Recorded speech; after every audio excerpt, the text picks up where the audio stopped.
નડિયાદના મોકમપુરામાં પિતાએ પુત્રની ઘાતકી હત્યા કરી. પારિવારિક અદાવતમાં લોહીના સંબંધો લજવાયા. નડિયાદ રૂરલ પોલીસ સ્ટેશનની હદમાં આવતા મોકમપુરા ગામમાં એક હચમચાવી દે તેવી ઘટના સામે આવી છે, જેમાં એક પિતાએ જ પોતાના સગા પુત્રની માથામાં જીવલેણ હથિયારના ઘા ઝીંકી નિર્મમ હત્યા કરી નાખી છે. આ મામલે મૃતકની પત્ની તારાબેન ચૌહાણે પોતાના સસરા પ્રતાપસિંહ ચંદુભાઈ ચૌહાણ વિરુદ્ધ ફરિયાદ નોંધાવી છે.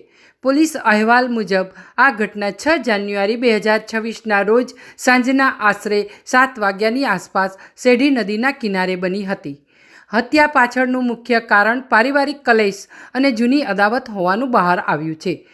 ફરિયાદીના જણાવ્યા મુજબ તેની નાની બહેનના લગ્ન તેના દિયર સાથે થયા હતા, પરંતુ સસરાના ત્રાસને કારણે છૂટાછેડા થયા હતા. ત્યારથી સસરા પ્રતાપસિંહ ફરિયાદી અને તેના પતિ કમલેશભાઈ વચ્ચે પણ છૂટાછેડા કરાવવા માંગતા હતા, પરંતુ કમલેશભાઈએ ના પાડતા પિતા પુત્ર પર અદાવત રાખતા હતા. આ ઉપરાંત જમીન બાબતે કાકા સસરા સાથેના સારા સંબંધો પણ આરોપી પિતાને ખટકતા હતા. ઘટનાની વિગત મુજબ ગત મંગળવારે સાંજે જ્યારે કમલેશભાઈ કુદરતી હાજતે જવા માટે નદી તરફ નીકળ્યા હતા, ત્યારે આરોપી પ્રતાપસિંહ પણ તેમની પાછળ ગયા હતા. થોડી વાર પછી કમલેશભાઈની ચીસ સંભળાતા પત્ની અને દેરાણી તેમને શોધવા નીકળ્યા હતા. તે સમયે આરોપી સામા મળ્યા હતા અને હું તપાસ કરું છું તેમ કહી તેમની પાસેથી બેટરી અને લાકડી લઈ લીધી હતી અને મહિલાઓને આગળ વધતા અટકાવી દીધી હતી. આરોપીએ ગુનો છુપાવવા માટે અનેક બહાના બનાવ્યા હતા. તેણે પરિવારને ખોટું કહ્યું કે કમલેશને ચક્કર આવ્યા છે અને તેને ખાનગી વાહનમાં સારવાર માટે લઈ ગયા હતા. જોકે જ્યારે કમલેશભાઈને પરત લાવવામાં આવ્યા ત્યારે તેઓ મૃત હાલતમાં હતા અને તેમના માથામાં ગંભીર ઈજાઓના નિશાન જોવા મળ્યા હતા. હોસ્પિટલમાં પોસ્ટમોર્ટમ દરમિયાન પણ માથામાં 3 થી 4 જીવલેણ ઘા હોવાનું સ્પષ્ટ થયું હતું.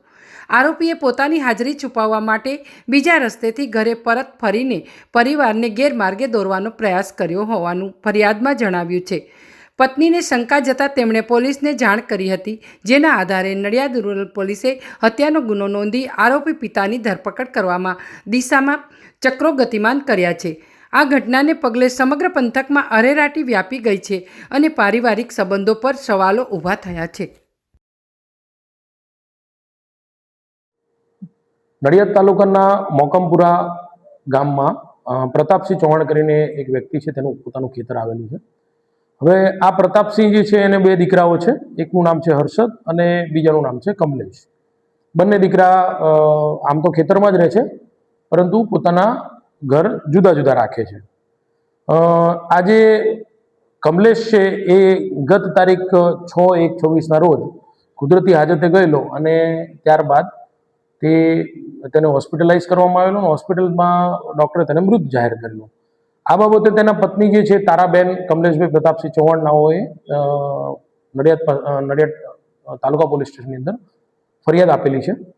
જે ફરિયાદની હકીકત જોવા જઈએ તો આ જે તારાબેન છે એ તારાબેન અને એમના પતિ જે કમલેશભાઈ છે,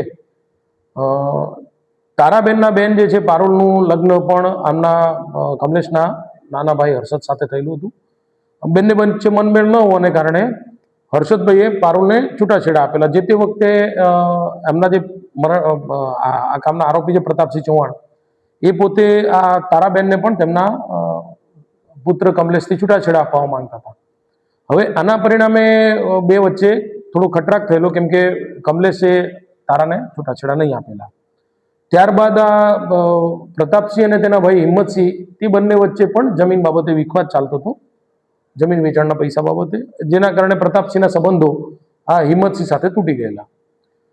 પરંતુ એમનો જે પુત્ર છે એ કમલેશ એ તેમના ભાઈ હિંમતસિંહને ત્યાં અવારનવાર આવતો જતો હતો. એટલે આ બંને વસ્તુના કારણે પ્રતાપસિંહ સતત પોતાના પુત્રથી નારાજ રહેતો હતો અને તારીખ 6/1/26ના રોજ જ્યારે એનો પુત્ર લગભગ સાંજના 6:30 વાગ્યાના સુમારે કુદરતી હાજતે જવા ગયેલો, ત્યારે પ્રતાપસિંહને આ બાબતની રીસ રાખી અને તેની પાછળ ગયેલા અને ત્યારબાદ તેમનો પુત્ર મરણ ગયેલ હાલતમાં મળી આવેલો.